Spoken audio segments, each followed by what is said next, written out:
So I'm going to be looking, like Amy mentioned, at the female runner, and I'm aware that I might be excluding half of the population in this room, but bear with me, I promise you'll make it through and hopefully be more knowledgeable on the menstrual cycle, hormonal contraception, and sports performance. So specifically, I'm going to talk through several different topics. So I'm going to start with a little bit on trying to tease you into the area a little bit, so looking at invisible sportswomen. And what I mean by that are what are some of the sport and exercise science research trends that we have in terms of the research, female participation, and what are some of these female factors that we need to maybe possibly start to consider. I'll then look at two of them in particular, so the menstrual cycle and hormonal contraception, looking at the very basics of, what are these hormonal profiles, all the way through to how they maybe might interact with sports performance. Towards the end, I'll start looking at how we can put some of this information into action. So how can we identify ovarian hormonal profiles, menstrual cycle health tracking, and also female-specific environments as well. I can't see my slides because I'm too small, so I might have to move around. So I'll stand on my tiptoes. So basically starting with a bit of a background in female participation, and I'm aware, we're all here to talk probably about physiology, biomechanics, all of that, but I'm going to take a little detour into history. So if we go back in time all the way to about the 1800s, at this time, scientists cautioned women and girls against any type of physical activity, with concerns that any form like running, jumping, might damage female reproductive organs, or their biggest fear was making women unattractive to men. So not exactly a very supportive start in terms of female participation in sport and exercise. And that kind of carried on. So if we look at the elite level, females were excluded from the first modern-day Olympic Games, and then it was only a few years later where we were allowed in events, and it was only in a few events that were deemed appropriate at that time. Actually, if we look at running, after the 800 meters, when a few women were apparently collapsed, but I think they were probably just recovering, women were actually banned from running anything further than 200 meters for the next 30 years, which is pretty crazy. But if we kind of look at fast forward to today, so we've got this huge trend in terms of female participation. We look at the elite level now, we're seeing that 50-50 split in terms of male-female participation at the Olympics. And also if we make it specific to running, women typically make up 50.2% of runners as well. So we're hoping to see that 50-50 split in terms of the London Marathon as well. So despite this kind of rise that we've had in terms of female participation, it leads to the question of, are we actually supporting them correctly with the right evidence base and knowledge? And the answer to that is probably not right now. And most of us have probably heard this stat before, but back in 2021, I worked on a paper with Dr. Emma Cowley that we called Invisible Sportswomen. And this is essentially where we looked at 6 sport and exercise journals from 2014 all the way through to 2021. And what we found when we looked at participants, so we had 12 million participants, 34% were female, which is generally okay. But when we looked at those 12,000 studies that we had, 6% of them included only female data, which is quite a big difference when we look at the male data as well. In terms of these sex-specific factors, so what I mean by that is a male population looking at male-specific factors, 99.4% of those studies weren't looking at anything specific to males. So meaning that, 0.6 were, and then meaning that the rest could have included women but just chose not to for any particular reason. So what this slide hopefully highlights is that we've got this massive data gap in terms of research between males and females right now in sport and exercise. And because of that, a lot of the data that we do have, so our healthy guidelines or our optimal performance guidelines, are based on this male data. Now, I'm not saying that's necessarily bad, but when we think of the sex differences that exist between males and females, and also across females across the lifespan, so from puberty to menopause, there could be some differences there as well. So it's not saying that all data is bad, but it might not be the most optimal if we're taking that male model and just applying it to females every single time. So what are some of these female-specific factors that we need to consider? So one of the big sex differences that I've just mentioned relates to ovarian hormonal profiles, so whereby females experience a variety of different hormonal profiles across their lifespan. So like I said, from menarche, so first period, all the way through to menopause. So these include things like these cyclical fluctuations across the menstrual cycle that we'll go into in a bit more detail. We also have these supra-physiological changes in our hormones throughout pregnancy, and then these unique hormonal changes with postpartum as well as breastfeeding. We then have these unpredictable, and I say very unpredictable, changes during perimenopause, and then these chronically low hormone concentrations during postmenopause as well. Now, these can all be changed because of external influences, so the likes of exogenous hormones. So when I talk about that, I mean things like hormonal contraception, menopause hormonal replacement therapy, as well as kind of in vitro fertilization treatment, etc. And then we also have these internal changes, things like menstrual cycle irregularities, so things like secondary amenorrhea being the biggest one, and I've noticed maybe some of the posters touching on different things like low energy availability, REDS, etc. as well, but also generally those lifestyle factors that can all interact, and things like endometriosis, PCOS, all of those need to be considered as well. Now, beyond reproductive function, there are so many other female-specific factors that we've probably forgot about as well, things like pelvic health, breast health.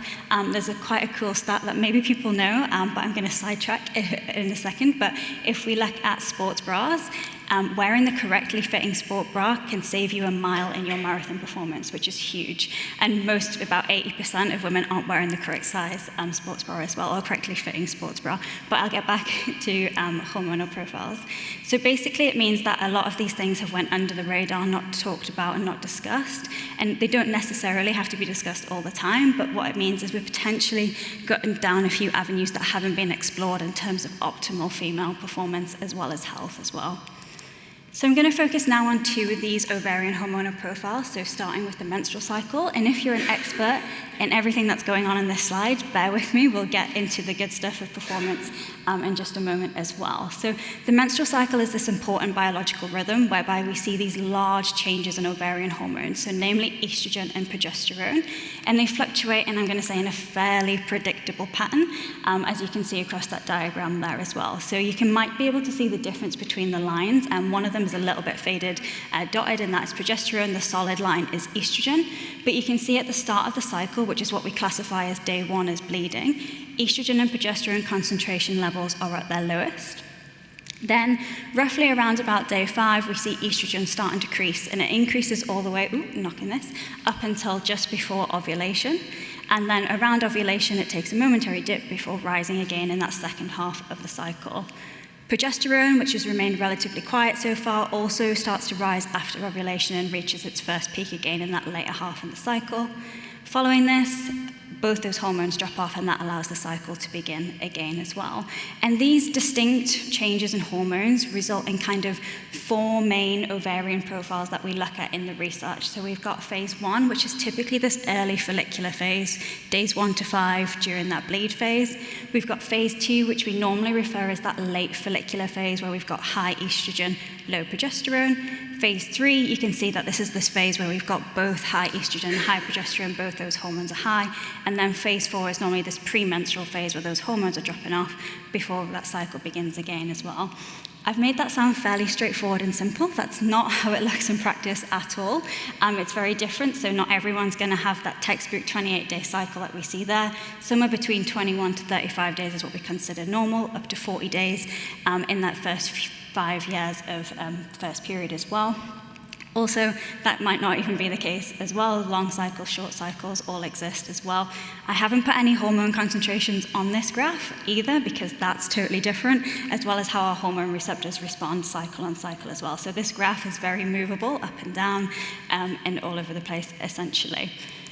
So moving on now to look at hormonal contraception, and these are primarily reduced to prevent the chances of an unplanned pregnancy, but lots of female athletes use them for secondary reasons, whether that be managing certain medical conditions, it might be managing the symptoms that come across in a normal menstrual cycle, but also it might just be that manipulation of when they want them bleeding patterns as well. So something to take into account, that there is lots of different reasons for hormonal contraceptive use, and normally it's down to the individual.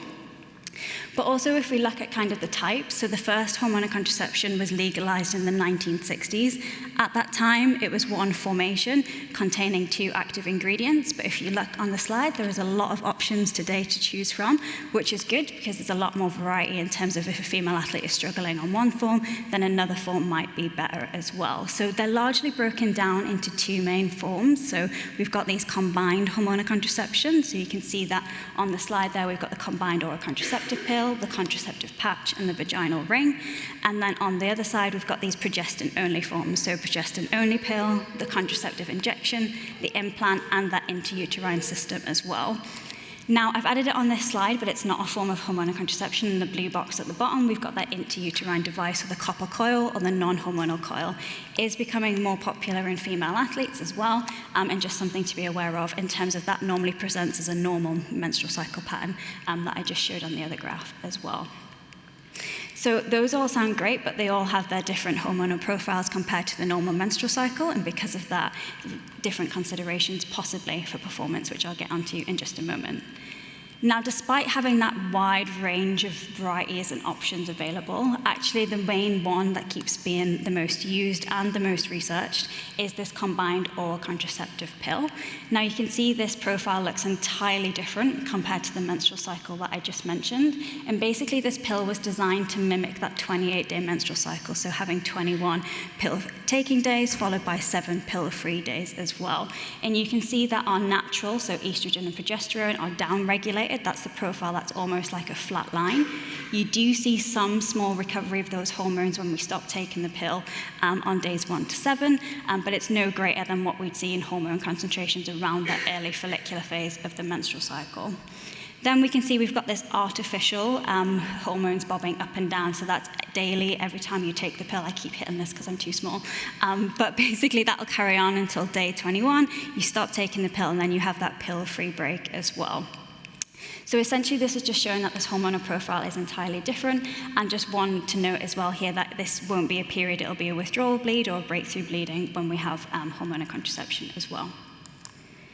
So you might be sat thinking now, oh great, I've learned a little bit more about the physiology of the menstrual cycle, hormonal contraception, but what does any of that have to do with sports performance, or particularly running the marathon tomorrow?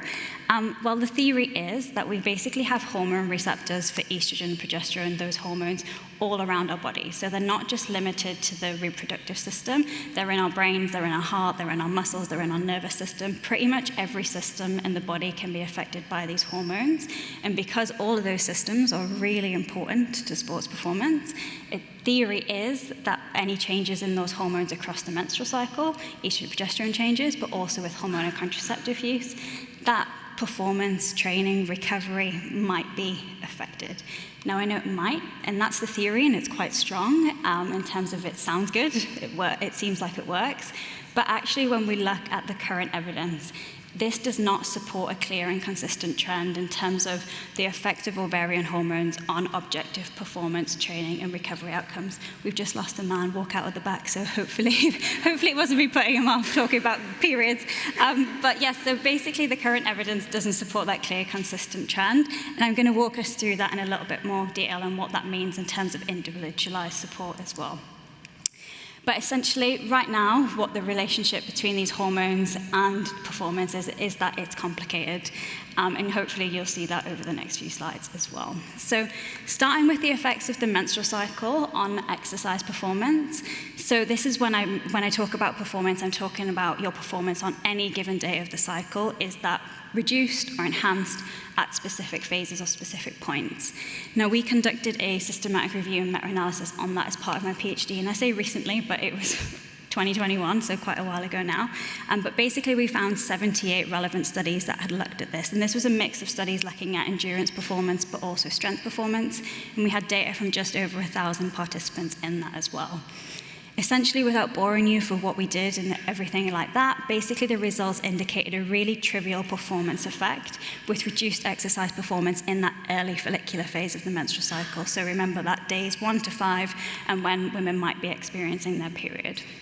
So that sounds great, we found new evidence, but actually it wasn't as simple as that. So when you start adding things like the really small effect size, so just that trivial reduction in performance, we also had this large heterogeneity between the research, so some studies reporting effects, some studies saying absolutely no effect at all, and then most of the quality of the research was actually low as well. So what I mean by that is not only do we have a lack of research in this area, but we have a lack of high quality research as well. So when we start to add up things like that, it means that we can't make these personalized or guidance on the menstrual cycle. So we can't say that everyone's performance is going to be reduced in X phase and everyone's performance is going to be improved in Y phases like that. So general guidelines can't be formed. And what we instead projected was basically, this is where this individualized approach needs to be considered. So people working with female athletes or female athletes, they might notice changes in their menstrual cycle, and that's where we need to get into data tracking, which I'll move on towards the end as well.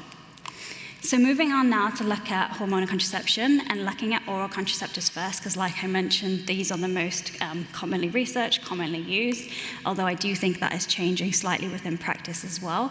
But basically, this was a sister paper to the paper that we just talked through. This time we found 42 relevant studies, data from just over 500 participants. So you can see not only do we have kind of a research gap in the menstrual cycle, but generally we prefer menstrual cycle research over hormonal contraceptive research, which is interesting. Results here generally indicated superior performance for naturally menstruating women compared to those who are on the pill, so compared to pill users. Now, when we look at the within study comparison, where we looked at pill-taking days versus pill-free days, we found relatively stable performance between those as well. However, a very similar story to what we found in the menstrual cycle in terms of that mixed bag of research, low quality of evidence as well, meant that we couldn't form these prescriptive general guidelines to support those on the pill in terms of how to manage their performance. And again, it was best approach would be taking that individualized or personalized approach as well. And I know that's really annoying and everyone wants an answer to this question, but unfortunately right now, and I don't think we'll ever get, those general prescriptive guidelines that suit everyone as well.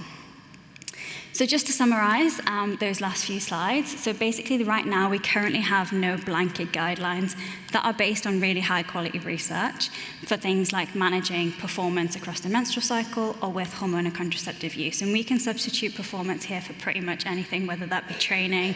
So does your training, can you get a better adaptation by training more in a certain phase of your cycle, or recovery, so do you recover faster at certain points or slower at certain points across the menstrual cycle or with hormonal contraceptive use. We could also substitute it with anything from nutrition, injury, and everything in between there as well. So that's just something to take in mind. And if anyone is, the biggest one that we see at the moment on social media is that cycle syncing. So just basing that and thinking about that based on the current evidence base, it's more of a trend than anything that's based on science as well.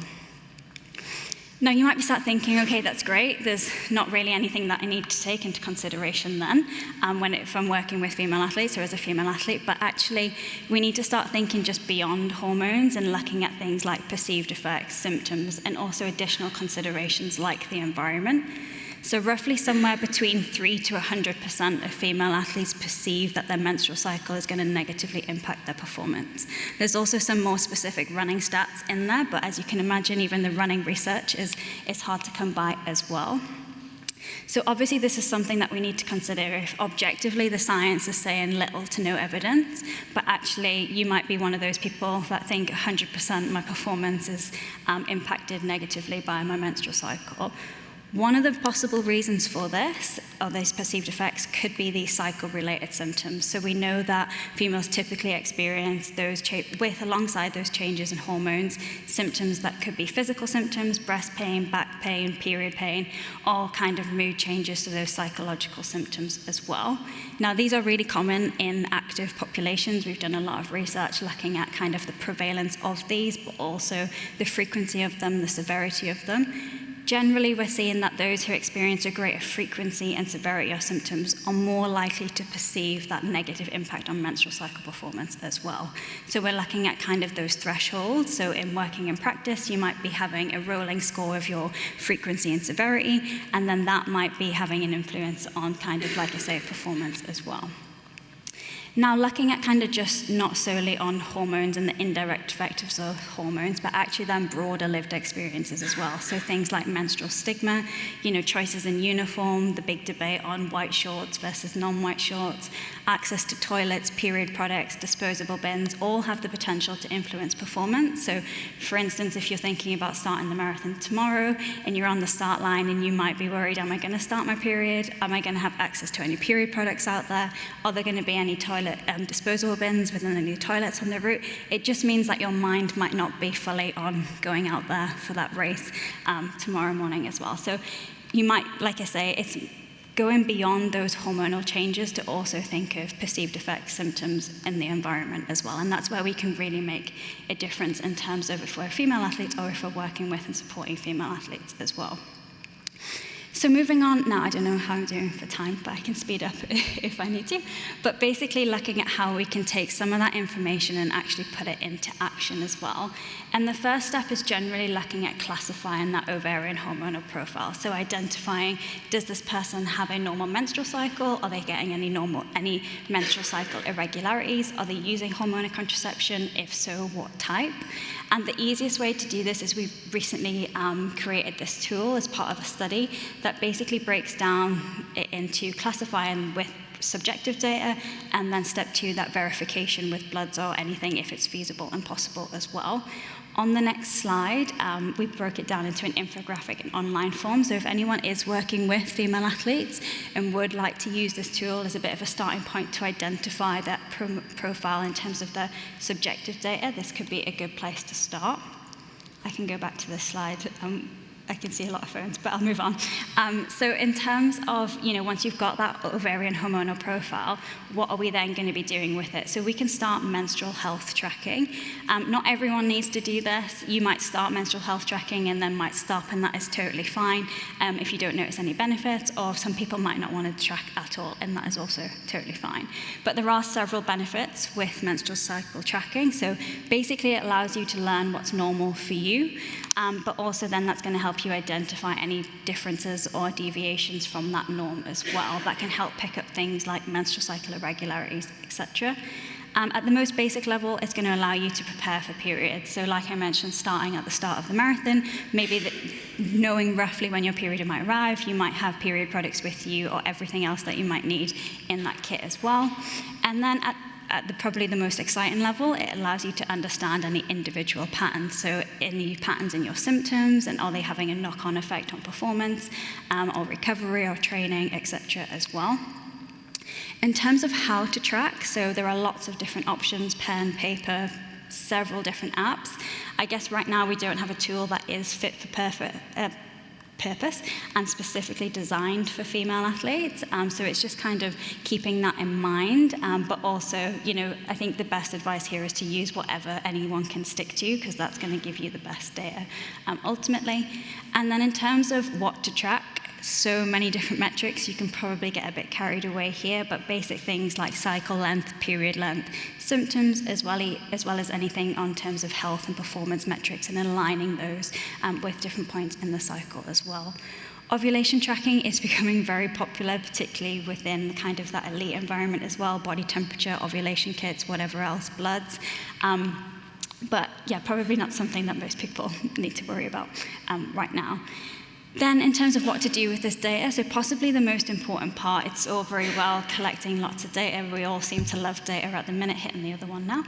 But basically we need to review this data. So normally after a period of 3 months, and what we're trying to look for is any patterns. So any kind of patterns in symptoms. So are we getting reoccurring symptoms that keep cropping up month on month? Are they then having an influence on performance and training? A female might experience symptoms, breast pain, back pain, but if they're experiencing symptoms that aren't having an effect on their performance, generally we wouldn't want to get involved in that as well. What we're then looking to do is make an individual plan of action. So, can we be proactive instead of reactive to these symptoms, rather than kind of always having to react to different situations as well.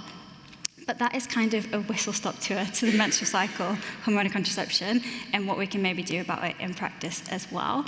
I'll quickly summarize in terms of the 3 main points. So females experience a variety of hormonal profiles across their lifespan, which could be important, especially when we're looking at running performance or in the running context. No universal approach exists, though, so the impact of these hormonal profiles on performance is highly individual. And then this need for personalized data. So the most effective way that we're going to support females right now is through individual data, so menstrual health tracking, as well as having those open communications, informed practical decision making as well. So yeah, that's everything, and thank you for listening.